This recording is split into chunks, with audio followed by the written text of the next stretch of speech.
jërëngeen jëf mbokki internet yu suivre seen site d'information Sénégal 7 ginnaaw woon leen ñëw bu baax a baax di leen ziar di leen jox seen wàccuwaay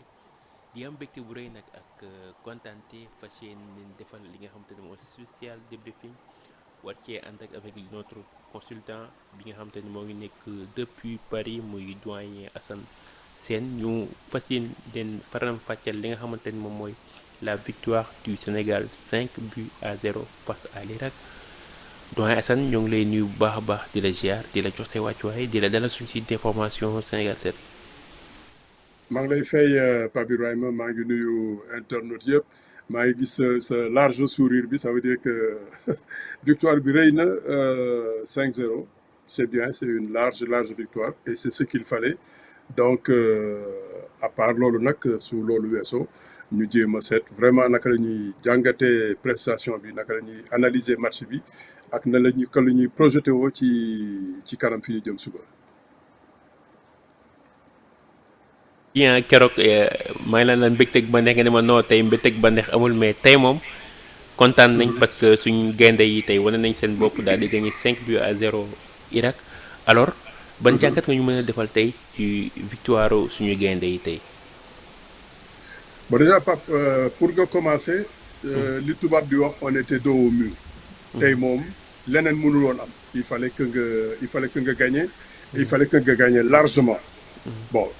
c'est vrai que c'était compliqué mais man amoon naa yaqin ne suñu tolloo foofu peut-être parce que ba tey xamaguñu fu ñu féete loolu rek mooy ñuul ci soow mi mooy forcément dañuy déglu ñeneen ñi. mais au moins la ñu waroon def nañ ko gagné nañ largement mais nag gagné bi pas parce que normalement soo joué match ba pare sa prestation dafa am loo ci jàng dafa am ay certitudes yoo ci ut am ay questionnements yoo ci am mais ci match bi Pa Ibrahima nag bu ñu comme ni koy waxee daal def nañ li ñu waroon def on a fait le job mais après ça maintenant c'est quoi la suite loolu mooy li ñu war a laaj suñu bopp laaj ko Pape Thiaw laaj ko équipe bi parce que aussi ci prestation bi 5-0 soo ko déggee da ngay xalaat ne Sénégal déroulé nañ mais il faut ñu fàttaliku ne def nañ benn première période bu pauvre boo xam ne déjà très tôt événement yi favorable yombalal ñu yëpp très rapidement tu ouvres le score rapidement l'équipe adverse perd son défenseur central son capitaine un de ses piliers ça veut dire que normalement kooku war nga mun a yéeg ci kawam mais ci diggante boobu nag Pa Ibrahima la ñu gis ne ay jafe-jafe yu bëri pour mun a produire jeu pour mun a dox ci kaw Irak pour yëg ci seen kaw léegi nag xaw ma ndax benn moment anxiété yàgg gëj a gagné bi daf leen jàpp ba ils étaient un peu tétanisés di jouer un peu avec le frein à main mais wax dëgg yàlla première période bi moom tax na wax dëgg yàlla ñu war a seetaat lu bëri te j'espère que Pape jël na ay notes yu bëri seetaat ko. wax nga ko doyen Assane muy premier mi-temps bu pauvre bi nga xamante ne suñu gaynde yi def nañ ko parce que boo xoolee en premier mi-temps ñun ñoo mené 1-0 di jouer suñu adversaire de jouer à 10 mais si biir jeu bi gisoo équipe nationale bu créer danger gisoo mu créer benn circuit gisoo ñu créer ay occasion ay opportunités yoo xamante ne suñu attaquants yi dañ ci mën a dugalee score loolu di nga am ñàqare di nga tiit di nga ne est-ce que équipe bi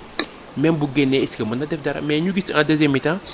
coach bi def ay réaménagement tactique ça a porté les fruits parce que gis nañ ba deuxième mi-temps bañ defee réaménagement yi sur le but yu commencé waaw bon biñu defee réaménagement fekk na suñu adversaire moom sëngeem na sonn nañu seen góol gaañu na ki dugg xamagul fan la bal yi war a jaar loolu yëpp nekk ay facteurs yu tax lépp yomb ci ñun mais dama bëgg Pape ñu def taxaw seetlu ana lan moo tax en première période on n'a pas pu produire du jeu loolu la ñu war a mun a laajte lan moo tax mu manqué lien entre bal bi jóge ci ginnaaw transité ci milieu terrain bi en aucun moment pendant 40 et quelques minutes on n'a pas réussi à installer un attaquant aussi bien un attaquant de couloir muy Ibrahima Mbaye nga xam ne loolu rek lay laaj muy Sadio demee na comme un Bodian muy Ismaïla qu'on n'a pas vu sur le front de l'attaque parce qu'on est allé jouer un peu avec un faux neuf pour mun a libre mun a am ay projection ci milieu terrain bi amul benn yoon bu ñu gis Habib Diarra jege si amul benn yoon bu ñu gis Lamine Camara projeté wu amul benn yoon bu ñu mun a am suñu fusée Ariane ñu mun ko installer mu décoller loolu nag dafay tax ñu mun a poser wu énormément de questions c'est quoi le problème lan mooy tax manque de créativité boobu am parce que déjà benn moment xam nga comme tu dis changé nañ équipe bi on s'est dit Pape Gueye depuis match de préparation et match amicaux yi il n'a pas joué contre la France il a un peu tiré la langue deuxième match bi il a été remplacé donc foo kooku taxoon nañuy seet lan moo ko fa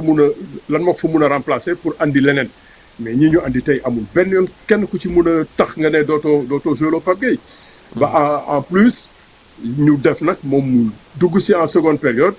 la ñu soxloon comme se dit projection bi ñu doon laaj milieu de terrain yi di projeté wu di dem boxe ji lui il l'a fait et tout de suite dès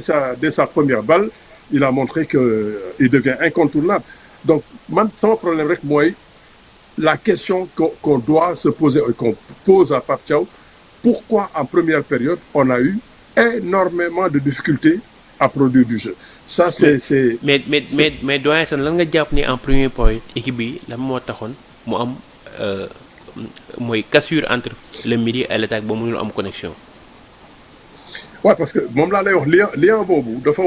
war a équipe bi di ànd normalement souvent moment bi équipe bi di ci nekk quand Pape Gueye joué ak Gana saa yu jógee ci ak central bi ñoom jaar nañu ci ñoom mais ñu yëgal bloc bi ànd ak équipe bi mais tey on a vu aussi bien Lamine Camara Habib Diarra ils ont erré di wër terrain bi xamuñu fu ñuy jaar xamuñu fu ñuy joxe di bal les quelques rares fois sax que ñu am situation war ko mun a joxe proprement notamment sur une balle bu Habib Diarra encore c'est ça que man loolu rek moo ma gën a sonal ci Sénégal tu peux pas avoir une balle ne pas avoir de pression d'adversaire ñu ñaar jël la ñetti jël la nga féex am toute la latitude passe bi du dem à destination ou passe bi dañ koy dóor ci biti ou bien dafay ëpp ou bien dafay gàtt ça c'est inadmissible c'est quasiment inconcevable et c'est ça mooy difficulté bi tax nag chaque fois que su bal bi génnee ci ñaxate Gana jël si ko lien bi war a am fi mu war a jaar ci Lamine Camara jaar ko fa ci Habib Diarra amul benn yoon bu mu génn et loolu c'est vrai on a opéré des changements mais on a opéré des changements ci yan anam loolu tamit dafa am lu ñuy war a laajte bërki démb bi ñuy changer contre Norvège bi affaire bi compliqué quand maintenant à un moment il fallait changer quelqu'un au milieu de terrain notamment Pape il a amené Pape Matar Sarr après derrière il a amené Pathé Ciss tey nga dellu si bon parce que soo defee benn jéego tey bu subaa dafa am leneen lu ko war a mottali ñu xam ne yow kat lii ngay seet yaa ngi fa yegg mais tey kenn gisul Pape Matar il se retrouve il ramène Pape Gueye Iliman Ndiaye le seul bi nga xam ne moom saa yu fi nekkee su bal bi jaaree ci tànkam ñu am créativité ñu am du jeu barki démb bi ñuy def match bu xaw a mucc ayib bi muy première période contre France en deuxième mi-temps bi ñu jaaxlee bi mu duggee ci la ñu am situation boo xam ne il a pu trouver Ibrahima Mbaye mu dem dugali ji bi donc kooku on peut même pas m'expliquer lan moo tax deuxième match bi seenuñu ko fenn tey aussi quand ñu am difficulté pour jouer c'est Iliman qui rentre en dernier ça aussi man il y a des choses que je n'arrive pas à comprendre am na nit ñoo xam ne loolu mooy seen faculté Iliman Ndiaye su ngeen àndee noo munti def bal bi ñu joxante ko. mais doyen Sène boo xoolee Iliman depuis Sénégal RDC. mooy match de qualification pour la coupe du monde si la Iliman ngay def match bu baax boo xoolee à chaque fois Pape Thiaw moo ngi ko doon indi mais li nga xamante ni moom lañ doon xaar ci moom du ko indi. ouais mais xëy na sax il a eu des difficultés d'accord ci entamer yenn match mais barki démb fi mu nekk ñi ci coupe du monde la ñu toll barki démb bi ñu ñëwee contre France en deuxième période bi ñu amee ay jafe-jafe bi mu duggee au moins bal bi jot nañ ci mun ko joxe ba amaat ay situation ça veut dire que moom soo xoolee pauvreté jeu bi par exemple situation moo koy imposer tey li ñu def en première période jeu bi pauvre ba nga xam ne amul benn yoon contre un adversaire qui est à 10 un adversaire qui est faible un adversaire qui vraiment à part xataraayu c'est le plus faible ci niveau bi mais mënuloo ko def dara loolu le changement pour Elimane s'imposer pour que au moins équipe bi jouer comme si heureusement que Pape bi mu ñëwee forcé nañu ko dem na ne dañu yàkkamti dem jouer ji ci kaw ñu jëli ji gars yi mais il a fallu aussi qu'il y ait une excellente rentrée de Pape Gueye après derrière Elimane aussi chaque fois qu'il a la balle dinañ ñu jot dinañ ko jox suñu morom jouer ça c'est important moi c'est ce que j'appelle déficit de créativité boobu ñu am daal man gisuma ku ko fa mun a andi keneen ku weesu Elimane ak un bon Pape Gueye donc ça c'est bon ci hiérarchie bi rek laa leen ci logique bi su fekkee ne wax nga loolu ba ma d'accord avec yow mais peut-être depuis RDC jour kon tey normalement c'est pas lui qui revient on va continuer à ramener Pape Matar qui était rentré ça veut dire que am na benn moment aussi ñu ngi tâtonner loolu daf may andi tuuti jaaxare ak jiixi jaaxa qualifié nañ non gagné nañ naam am nañ ay chance su fekkee ne ça se passe bien. mais doyen est-ce que coach bi bu nga xamante ne mooy def mise en place tactique pour préparer li nga xamante ne mooy adversaire yi est-ce que joueurs yi nga xamante ne yaa ngi ko tudd ñoom ñoo ngi répondre présent si mise en place yi. bon loolu nag donc may laaj lu xaw a sori naa leen gisuma lu ñuy préparer mais man ci selon lecture bi may am ci match comme je dis encore contre Norvège on s'est mis en difficulté il fallait apporter quelque chose pour trouver xam nga kaay ma jox la benn lecture bu ndaw rek. tey bi Pape Gueye duggee tout de suite on l'a senti mu dem ci kaw pour ñu dem jëli gars yi ci kaw aj équipe bi ci kaw bërki démb quand Pape Gueye sort et que Pape Matar joue mais on continue à jouer sur la latéralité on n'est pas allé amuñu benn et pourtant aussi Pape Gueye à 2 reprises titulaire nañ ko mu passé complètement à côté tey mu ñëw en sortie de banc mu ñëw def prestation bu héroïque. non Pape moom normalement en temps mu coupe du monde am ak préparation xëy na amuñu tous les éléments mais on n'a pas eu le meilleur Pape Gueye dans sa préparation comme je dis match contre Arabie Saoudite j'ai pas compris amul sax benn minute beneen match de préparation d'avant bi gisuñu ko donc ça veut dire que peut-être am na leen benn lu mu doon traîner lu ñu xamul parce que un bon Pape bien dans ses bottes il peut pas faire ses prestations. parce que Kalidou Koulibaly wax na ko en zone mixte après notre défaite contre France mu ne Pape Gueye Gana Gueye ak moom ñoom dañoo amoon ay pépins physiques moo tax dafa feeñ ci match bi. ba mu ngi loolu muy noonu moom on savait qu'il était blessé 2 mois toog na ko Gana il a même rattrapé les gars en truc aux États-Unis il n'est pas parti avec le groupe ça veut dire que moom tamit il traînait une blessure bu mu doon faj Pape j'avais pas communiqué wuñ ci j'ai pas eu l'information loolu moo tax ma am njàqare mais su ko Kalidou waxee ça veut dire que on n'a pas eu le bon Pape Gueye bon loolu nag aussi Pape Ibrahima ça aussi dama ciy interpeller Sénégalais yi wax dëgg yàlla mondial bi dañ ko dugg ak benn espèce su ñàkk chance bu metti on a eu xam nga yenn saa yi di nga attaquer benn compétition ak sa atu yëpp ak sa flèche yëpp ñu nàmm leen ñu ñor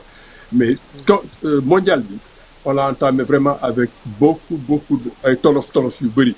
li ma la mën a wax mooy par exemple suñu colonne vertébrale parce que colonne vertébrale bi actuellement forcément da nga ciy boole Pape Gueye su fekkee ne Kalidou muy jóge ci suuf soo jógee ci Edouard nga jaar ci Gana teg ci Pape Gueye dem ci Sadio ñooñu ñëpp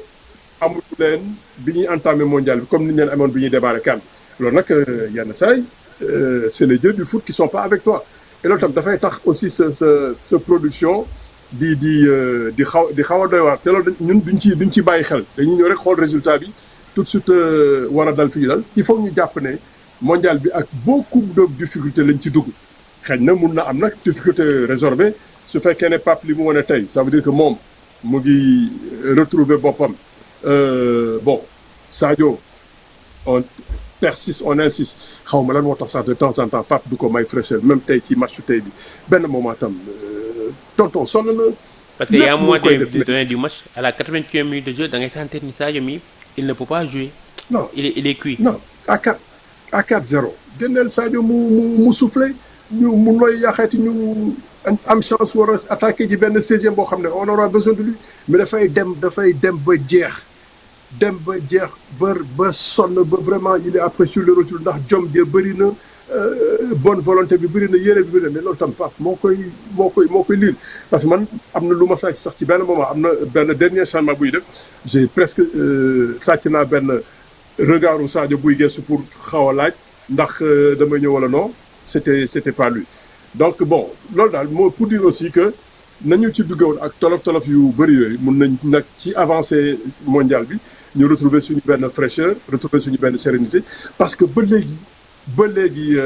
gisaguñu équipe bu Sénégal on a gagné certes tey mais man ci benn voilà ay comme tu dis schéma yu leer sama bopp gisuma ko bon il fallait prendre l'adversaire bi nga xam ne néew na doole góolam gaañu na ndax beneen góol bi tam est-ce que tàng na est-ce que pare na il fallait venir Pape xam loolu ne ko yow kaay ma seet la. donc doyen Assane yow mu la déggoo tey kon tu n'es pas satisfait du contenu des Lions. La victoire elle est belle on prend la victoire mais pour man je reste encore un peu sur une grosse faim ci prestation bu normé bu ja parce que xam nga sama problème pas Ibrahima Sénégal équipe bi dama ko gisoon ci CAN bi équipe bu am autorité équipe bu xam fi mu jëm ku mu taseel yenn saa yi sax nga am yow. benn je sais pas man benn baraj bu mu ñëw ne la non kaay. man maa bëgg ñu fut mais doyen Assane am na benn différence bu mag a mag entre CAN ak mondial mais aussi tamit CAN bi daa am loo xamante ni équipe bi dafa ko wane woon mooy équipe bi cadre yi ñoo ko yor muy la colonne vertébrale Edouard Mendy. Kalidou Koulibaly Gana Gueye et Sadio Mané ñi ñëw si mondial ñoom ñëpp nekkaguñ si et aussi tamit day feeñ. mais mooy li ma la wax man moom loolu moo tax man nag mënu ma woon xam niveau boobu. après niveau bi ma ci contenté wu man pour man mais quand même signaux yi ñu ngi tàkk yi rouge ñu ngi orange feu baa ngi jëm si ci vert donc ça veut dire que ëllëg mun nañu am leneen lu ñu yaakaar mais soo bëggee tout de suite nga ne ma ndax victoire 5-0 bi yow doy la nga ci sa xel dal na non man pour man des na. pour man des na il faut que. il y a des choses à améliorer et comment vous trouvez le coaching de Pape Thiaw tey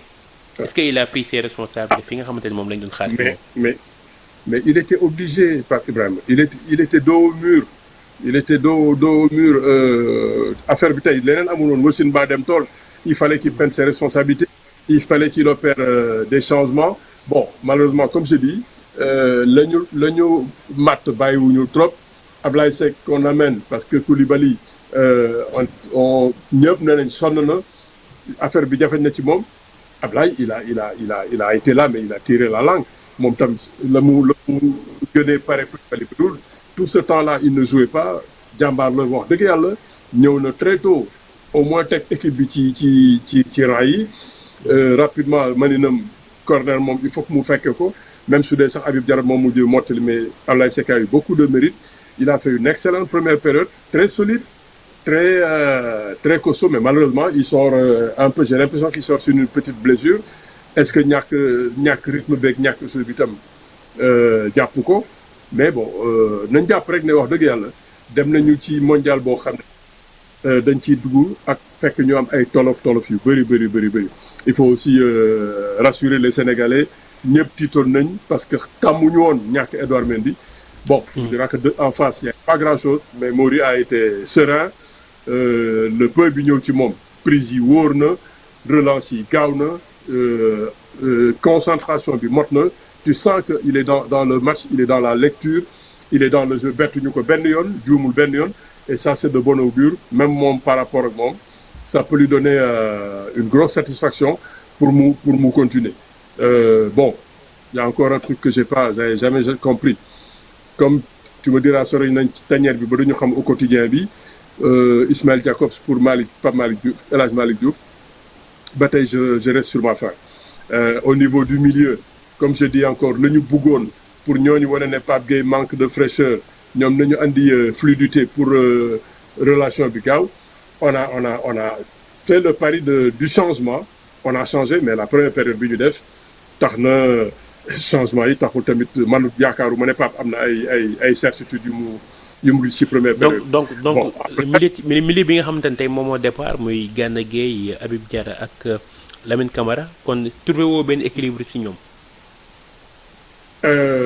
Équilibre peut-être sur le plan défensif.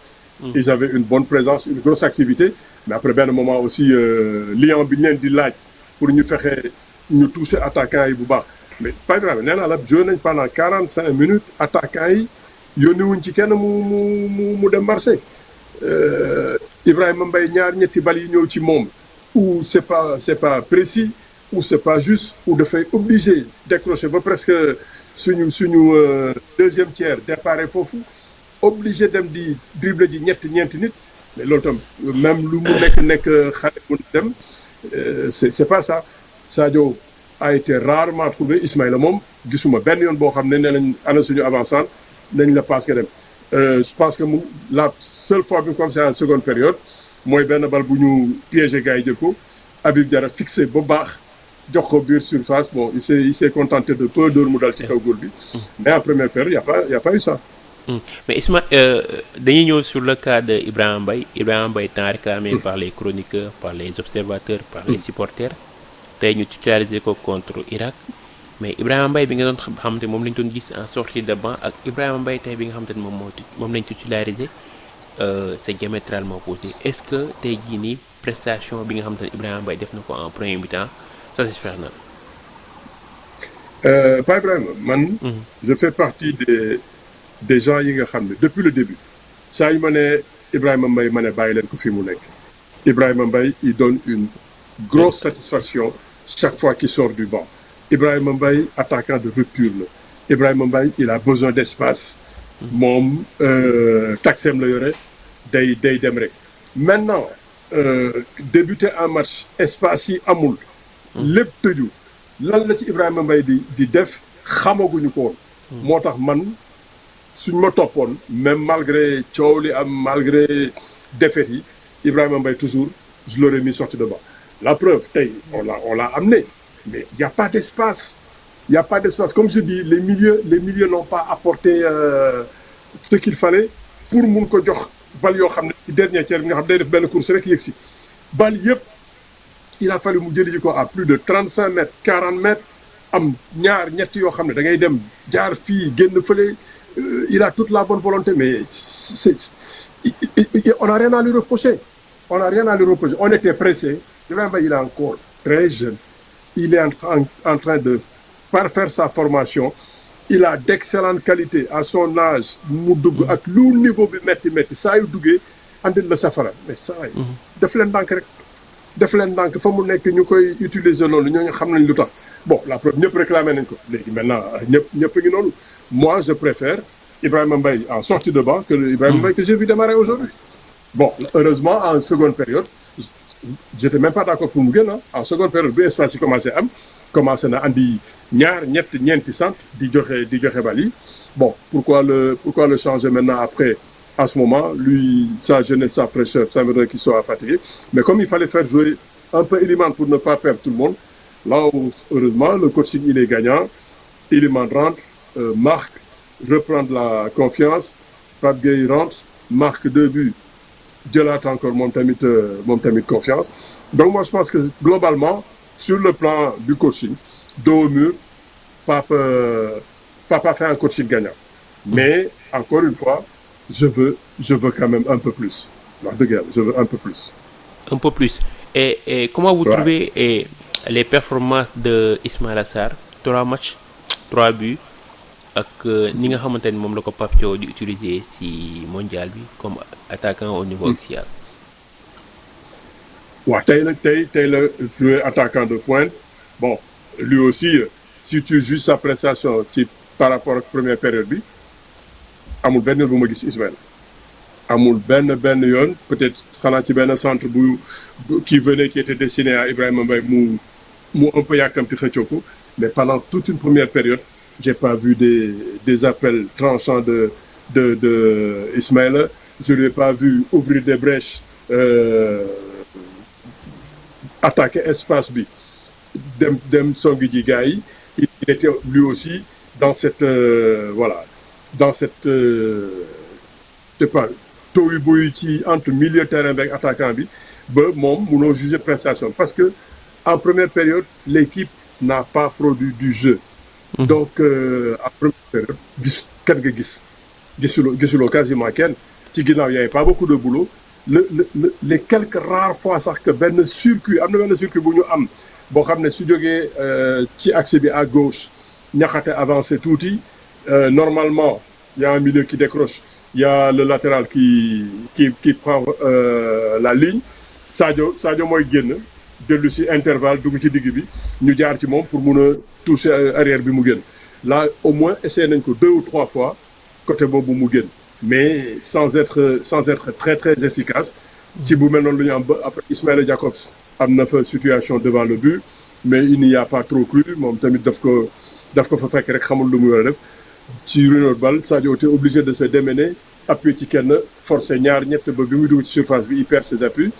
ba bal bi dem ci kaw loolu moo fay rareté production première période donc tu peux pas juger Ismaïla. Bon maintenant nag si tu le juges sur les faits tu vas dire Ismaïla Sarr Coupe du Monde 3 matchs il marque 3 buts ay la yoon loolu moom su dee ci loolu nga koy atte ci ay chiffres ak ay stats il est en train de faire son mondial et ça aussi vraiment il doit une fière chandelle à Pape Thiaw parce que après le premier match contre la France si Pape n'avait pas ses convictions am ay gëm-gëmam ragaloon naa ne Ismaël dinañ ko ñàkk mais bon il est resté droit dans ses bottes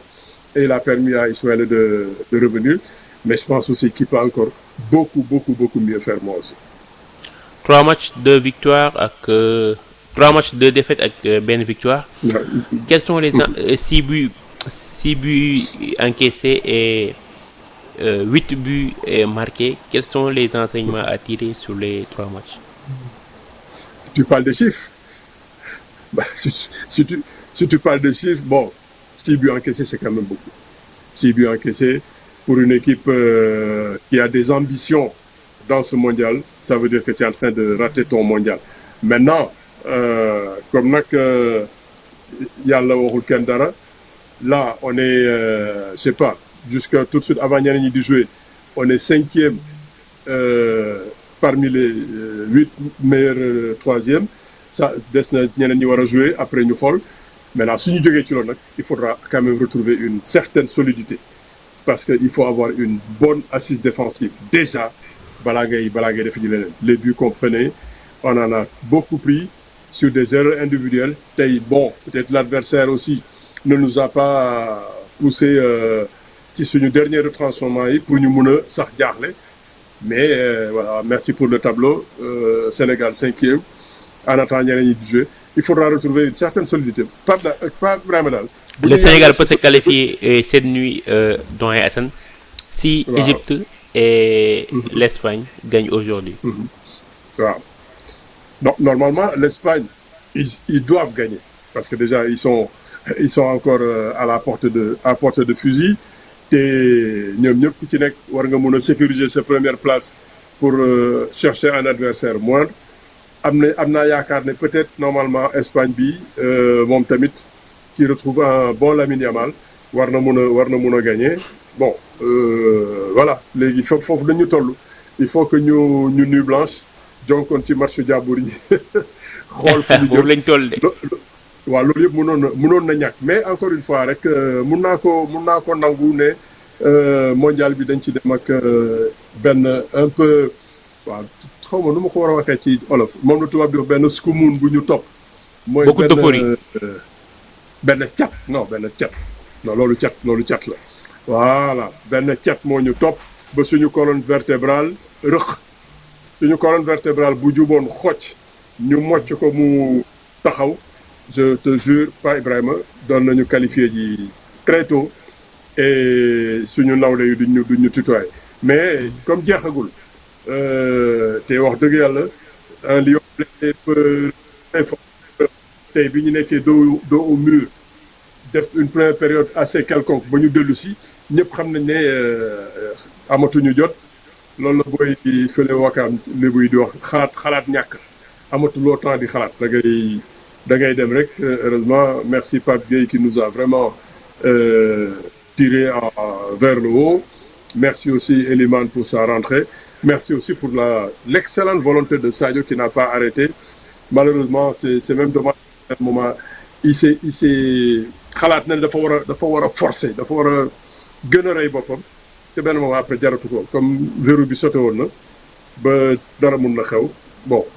mais sant yàlla mu ngi leen di wan ne mag la moo leen di gunge du bàyyi moo leen ëpp jom parce que fa ñu waroon noppale ñu sonn moom gisoon naa moom ñu noppal ko mais comme moom du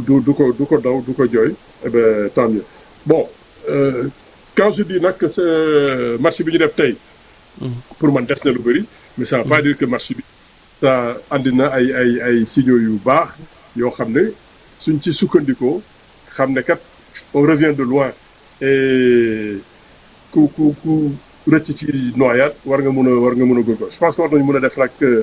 mieux que ça ak ku ñu war a munti tasel fi mu nekk on a plus le choix déjà nuit blanche déglu gars yi bu subaa bu ñu xam ñu teel a préparer.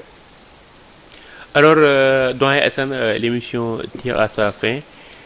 li may tàggatoo ak yow rek moom mooy tey jii équipe Sénégal bis bu qualifié est-ce que mën na changer xar kanam comme ni ko Côte d'Ivoire defee comme ni ko Argentine ak Espagne defee. waa da nga wax ñaari baat tuuti da nga ma laaj ndax mën na non man du ma la wax mën na dama la naan war na dafa war a changer xar kanam. Par force dafa war a changer xar kanam parce que tam loolu yëpp Pape évoqué wuñ ko. ñu ngi ci mondial ak suñuy nawle ñoom am na foo xam ne ñoom féete woon nañ leen fa mais tey ñu ngi ñuy won ne ñoom attention ñu ngi dem di ñu bàyyi. donc ñun dañu war a changer xar kanam amuñu choix bon mën na ko il faut se donner les moyens le potentiel il est là deuxième période bi ñu def tey. am yenn certitude pour man ma nangu plongé il y a une certitude mooy on peut pas se passer de Pape Gueye donc il faut qu'on retrouve un bon Pape Gueye et ni ma ko xamee ak tempérament bi mu am su xëccee équipe bi même ci beneen adversaire bu ñu munti am on peut aller vers le haut ñeneen ñi tamit ku nekk nag dem xoolaat sa vidéo lan moo ma tere man benn justesse bi benn un bon milieu de terrain benn production bi ma koy mun a am di bokk ji di fekkee ji xool sa nawle xool sax entre guillemets ay sa yeneen fële quand moi je regarde les autres équipes mais en général le milieu te sax jaru ko sax suñu équipe ba mu ciy nekk suñu milieu de terrain c'était extraordinaire la relation Gana Gueye Pape Gueye su Lamine Camara ñëwee ànd ak ñoom su Habib Diarra ñëwee ànd ak ñoom ku mënoonti ñëw ànd ak ñoom il faut qu'on retrouve cette sérénité cette fraîcheur et cette qualité de jeu nga xam ne au niveau du milieu chaque fois créativité bi fa lay commencer attaquants yi bu ñu leen touché souvent ci dernier tiers course yi dootul metti li ci des war nañ ko mën a moté donc question bi daal est-ce que mën nañu doon la naan war nañu changer xar kanam. Merci beaucoup doyen Assane pour votre disponibilité et pour la clairvoyance alors la ngay tàggatoo avec les amis internautes de Sénégal 7. Écoute